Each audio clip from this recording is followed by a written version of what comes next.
吴越鼠辈欺人太甚。陛下，臣有一计可两全其美，更可使吴越前世自食其果。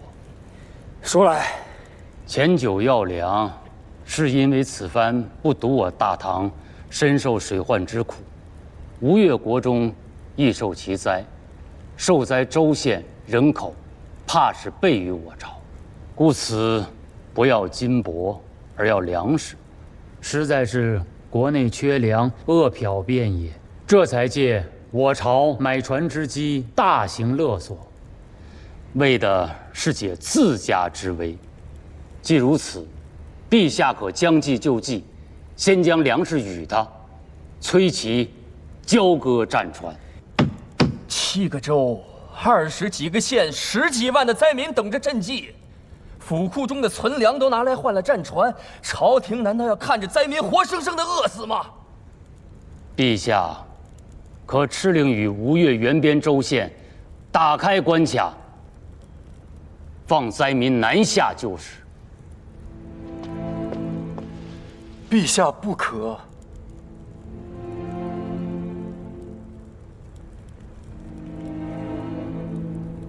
陛下，民乃国之本啊！辽遣都驻地就在太湖西侧，可以就近设一处关卡。对，入卡的轻装可以先发去挖湖，以工代赈，让万岁请你给陆地光卡，仅此一处每日给我干粮传堂，灾民不下万数。大王，先生免礼，都准备妥当了。苏州、湖州、衢州，共计16处关卡，沿途设了238处战棚，抽调了8000镇兵和2800名胥吏，由中书及州县112名各级官吏统领提调。自浙西营田司调拨了15万斛粮米，每处战棚都设有10余处周遭，并备有衣饰和各色药材。多糜费些粮米，亦不打紧，务求有序啊！相府也发下了札子，将这桩差事纳入精髓考绩，各官所辖若能不死一人，即为上重。上，大王，朝廷故事，凡所考绩上者，力不受人，上中已是极美。我知道。若能不死一人，相府录考绩为上，后缺者就地补官，时任者则进品质一级。可咱们缺人口啊，沈兄。臣明白。说起来，算是一军13州86县，可论及丁口数，却连中原的3、5个大郡都不足啊！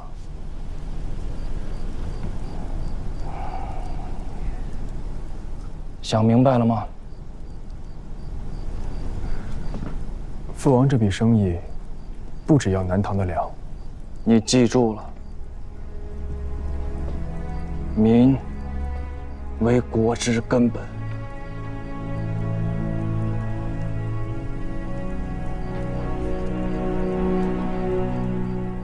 所有人排成2队，排好队，排好队，不要在此停留，领了吃食，接着往前走。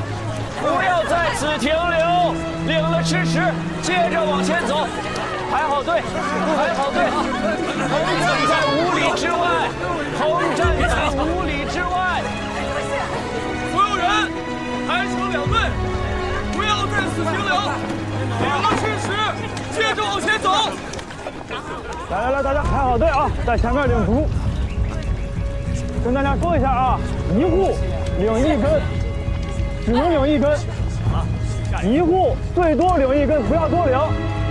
1根签就是10亩田。不客气。到了开州，今岁有田，明年起屋。前方有教。3年之内捐赋钱粮，全全免。吴越核心腹地，地势平坦，土壤肥沃，且雨量丰沛，尤以水稻种植，素为鱼米之乡。此区域远离与邻国的冲突前线，相对安定，安置灾民于此垦植，既解决其生计之困，促其发展，亦加速吴越核心区的开发，充实国力，巩固统治根基，可谓一举多得。前王此举，兹南唐以兵甲周赵，坏朝廷之混一大计，以锱铢之力量，统硕之辖，以偏鄙之行，分全局之势。你到底想说什么？臣以为当下诏申斥。总有些人拿朕的话当耳旁风，朕总是想给他留些脸面，他也是不能了。汉唐以来，建都俱以秦、洛、形胜之地为一。自朱良篡乱，已以汴州4战之地。五代以来，强藩比比，社稷拨迁，由晋至州，国祚皆不永。今巴蜀平定，南土一安，臣等记忆良久，此时迁都之机也。迁往何处？关中凋零，王气已消。洛阳东据虎牢，西抵潼关，北依洛水，更有邙山之胜，宜为万世之基。需得花费多少钱银？洛阳本有南北宫，无需另建宫室，况原为旧都，私属俱全，郭城广大，只需量加修葺，不致糜费过多。满朝文武勋贵居汴梁将近40载，足下子孙奴仆，家宅产业，枝枝蔓蔓，已不知牵绕出多少重。若要迁都洛阳，至少有5、6万人之多。此次花费可能要抵得上伐蜀的军费了。况且搬迁诸般事体，要动用的人力民夫规模浩大，若是坏了民心，推愿于朝廷，恐怕要动摇社稷根基。你们方才所言，皆算不得大事。大事是朕没钱，南征的钱粮动不得，遭了灾的州县捐免了赋税，亦附加不得。还有一桩大事，北面那条大河。前朝世宗皇帝修了金堤，总算不至于每岁让洪水逼到城墙之下。可是下游的州县，依旧是岁岁溃堤决口，岁岁农田荒弃，民人死伤。赵相公与朕讲史，自汉以来，这条大河便是朝廷的良心。治不得大河，何以成正朔？所以说，哎呀，朕哪还有钱用来迁都啊？可以有。你说什么？臣言，钱可以有，却不是用来迁都。陛下欲屯河田，钱可以有；陛下欲治大河，钱亦可以有；陛下若迁都，钱一文没有。司马普，军前奏对，仔细施仪。陛下可知石敬瑭为何要迁都于大梁？只因天下州县输粮于洛阳，较之输粮于汴州，每10斤粮食要多出3斤的损耗。自5代以来，朝廷穷怕了，舍不得这3斤的粮食。陛下基业承自5代，比不得大唐盛世。咱们小门户过日子，宜俭不宜奢。穷人，咱们得有个穷人的活法。司马普，莫要太过放肆。雪琴，你方才说，朕欲屯田治河，钱可以有。是。何由得知？陛下欲治河屯田，须颁诏天下，行虚外实中之策。司马普，休得妄言！四海未平，天下未定，虚外实中，非其实也。中唐以来之积弊深远，猝然更易，必致动摇社稷根基，需缓缓图之。你们让他把话说完，请接着说。诸位相公心知肚明，只是无人说破而已。朝廷财政因何而支处窘迫？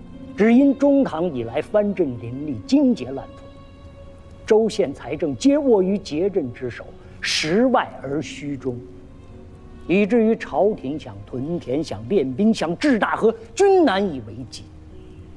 陛下若以三司体谅天下州县往岁之纳，自明罪起，咱们俄以定数，留之一城，予以地方，其余的押解回京师。不过3、5载，练兵屯田，乃至于修大河、讨四方，皆有余裕。天下节镇，手握财权以自肥，这是200年来所积累的弊端，陛下岂会不知？如今四方节镇，不是历经数朝的元戎众将，便是与陛下有择袍之意的故交旧部，朝廷还要仰仗他们出兵四方，平定天下。若现在收了他们的财权，行先生所谓的虚外实中之策，恐怕会引来天下骚乱，到时候1分钱收不上来事小。如果他们反乱或者抗命，坏了朝廷威信，乱了天下大局，必将引来奇祸。契丹尚在，南唐北汉，建号不沉，吴越未归，此时削藩，非其时也。非其时也，好一个非其时也！那所有的人不都是这么想的吗？自中唐以来，历代的君王，朱全忠、李天下、石敬瑭、刘知远，还有前朝的太祖、世宗皇帝，他们不都是这么想的吗？以藩镇治藩镇，以节度讨节度，以天下之贼平天下之贼。故而一代一代，皆是君为贼所逆，贼复而为君，世道轮回，往复无期。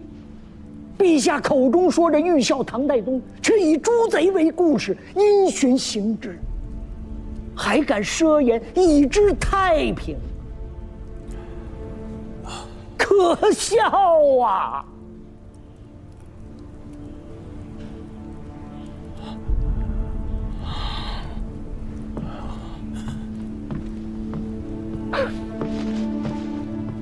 可笑！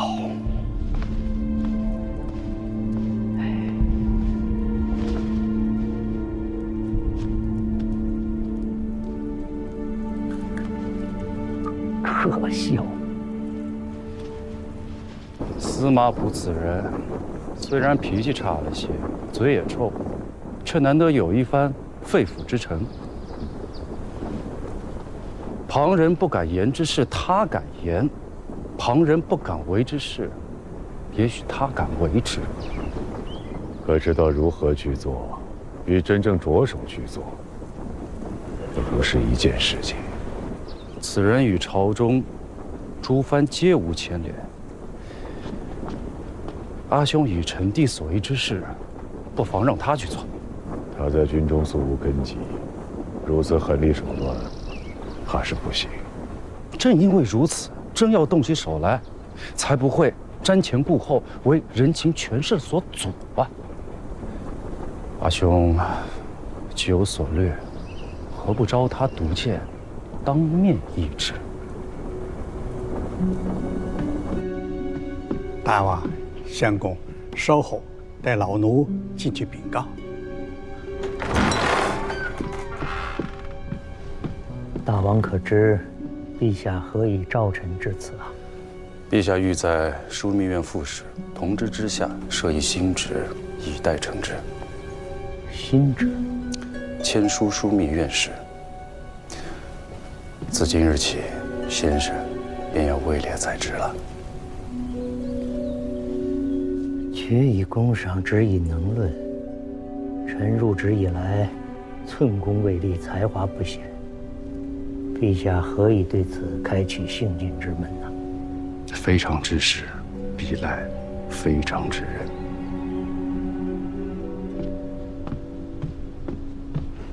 大王相公，可进去议事了。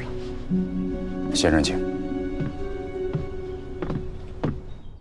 藩镇之要，在于自掌兵权、财权、利权、势权。诸权之中，以兵权为首。只要收了兵权，财权、利权、势权皆可缓缓收之。这一篇《削藩策》，是陛下与吾盘桓良久之大计。第一步，前朝的功臣众将以御史明和其罪，昭示朝野，或诛或处，继而治其衙部众属，取其兵众健壮者，以时进军三衙；老弱者，裁汰之。第二步，有拥立之功的故交旧部，由先生这个签书枢密院士统揽其事，逐次削之，恭顺者留，悖逆者诛。这第三步，收诸镇财权于三司，收吏权于吏部和两府，分事权于各州县。这便是陛下与大王所拟的削藩之策。不错，有何不妥？国事岂能儿戏？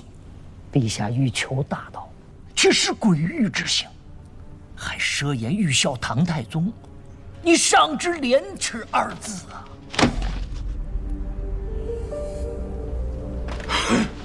陛下既然要削藩，为何要将前朝之臣跟陈乔义的功臣故交分了亲疏远近？如此朝廷大政，陛下却不能行以公信。不要说天下藩镇，就连自己的贩夫走卒又何能心服呢？司马普，不要不知好歹，凡事都有经有权，大话好说。要真做了实事，那必然有先有后，有易有难。先易后难，此乃世之常理也。笑话！非常之事必赖非常之人，这是大王自家方才所说的。现在又说起世之常理，若事事按世之常理，陈乔义中，陛下又岂得为天子呢？司马普，你不要太放肆！这也正是臣要对陛下说的。陛下欲行100年未有之事，欲创太平安定之势，用事和行政便不当循乱世之恶例。魏征传有言：以铜为鉴，可以正衣冠；以史为鉴，可以知兴替；以人为鉴，可以明得失。欲正人，先正己；欲削藩，先治朝风；欲治前朝旧臣，先治故交旧部。近者尚不能理，况疏者乎？若先治了故交旧部，那前朝的元戎众将造了反，靠谁去削平？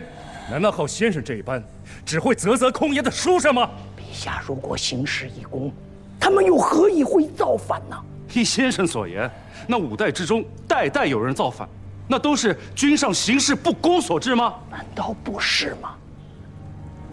李克用父子为何要反朱全忠？石敬瑭为明宗天子的女婿，为何又要反李从珂？前朝世宗皇帝若不是被刘氏无罪诛杀了满门168口，又何以会起兵反乱呢？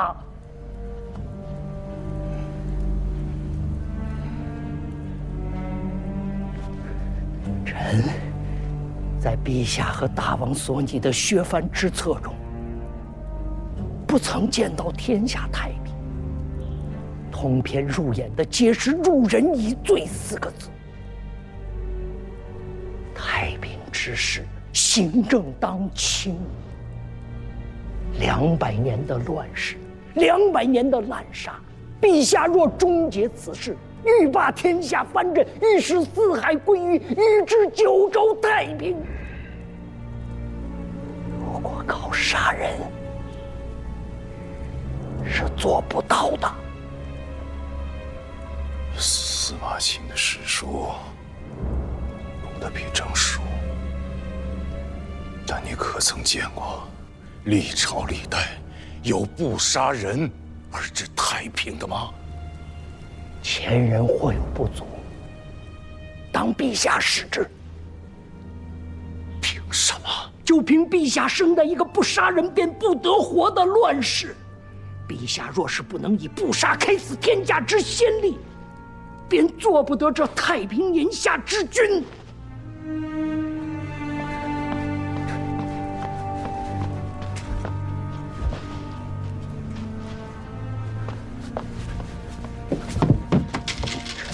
太平之君的枢密承旨，做不得这乱世之贼的签书枢密院使。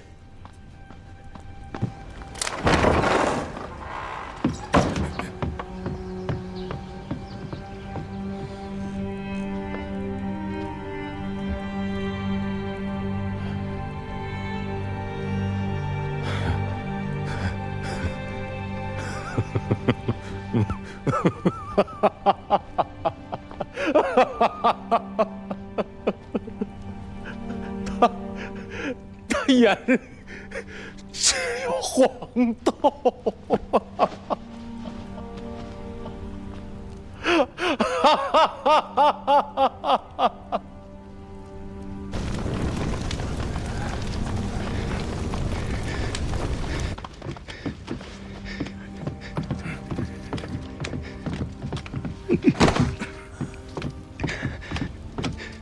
罪前王全斌觐见陛下。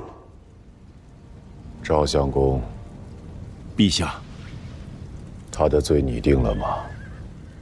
经两府合议，中武军节度使、西川路行营都部署王全斌，违例约束，专杀降兵，擅开公堂，致群盗之充斥，以致在牢吊发，方获平宁，继命悬归，而衔冤之诉，日拥国门，称其隐没金银、西域、钱帛16.700余贯，又擅开丰德库，至失钱28.2千余贯。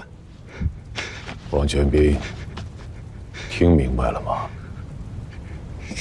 臣辜负圣恩，罪该万死。万死能赎你的罪吗？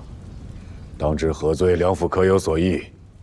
王某死罪，当以折刑，夷其族，妻女发卖于教坊。陛下，陛下，陛下，臣罪无可恕，死于朝然。陛下，陛下，唯愿陛下天恕国臣的家人及诸众。恕？你居然还有脸面跟朕提一个恕字？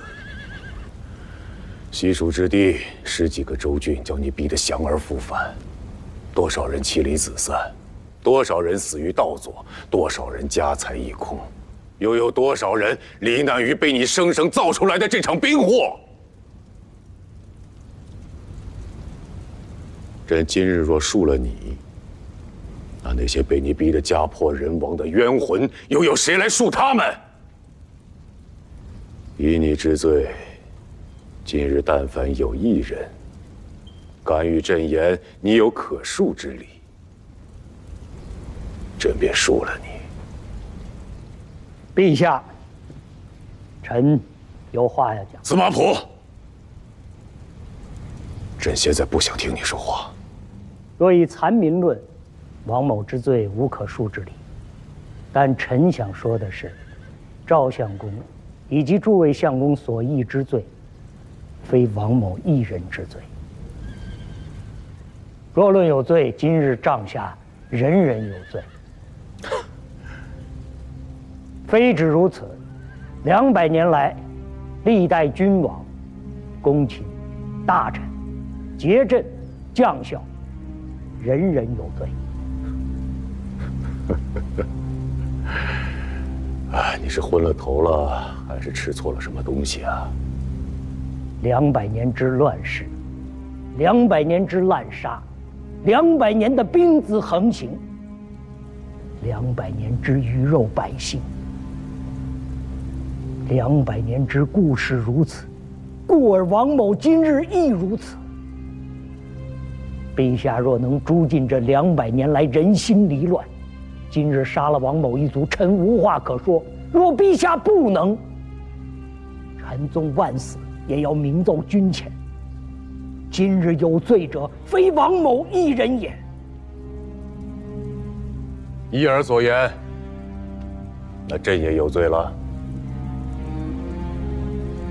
陛下乘乱世之丧乱，以兵子而为天子，岂曰无罪？陛下，此乃狂言谤君，有大不敬之至，有司当论一罪。陛下，此辽指斥圣愚，无人陈礼，臣等请诛之，以敬天下。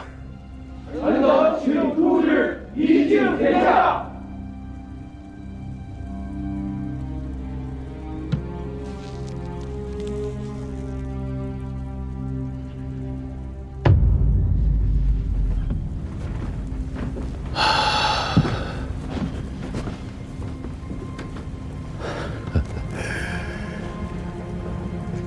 朕自带兵以来，自问行事或有参差，但从未有过残民之举。以兵子而为天子，亦非朕之所愿。你以此罪朕，良心何安？以王某为西川行营都部署，受其中武军节度使的治书之赏，可有陛下之心。陛下如今已经不是兵子了。《道德经》有言：“受国之垢，为社稷主；受国不祥，为天下王。”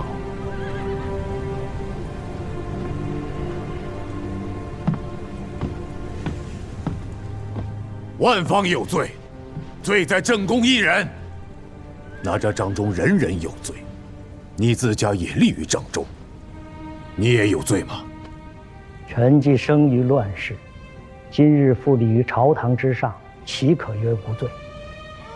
臣曾谏言陛下，陛下要治的非一人之罪，而是这200年的乱世，200年的滥杀，200年的功罪轮回。欲消太平之事，当治太平之法。好，你告诉朕，何为太平之法？以王某之罪，就算是汉高祖入关之约法3章，也该死1万次了。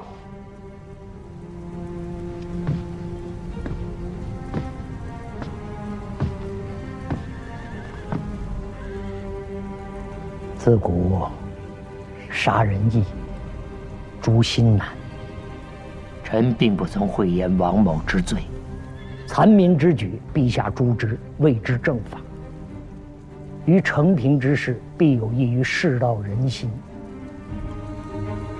可陛下毕竟生于乱世，长于乱世，乱世杀人易，不杀难。陛下翌日还要平定四海，削平藩镇，应该还要杀很多的人。待陛下杀人杀惯，带着满朝文武、朝野上下、天下黎庶，看陛下杀人杀惯了。杀人即为天下法，可陛下想要的太平盛世，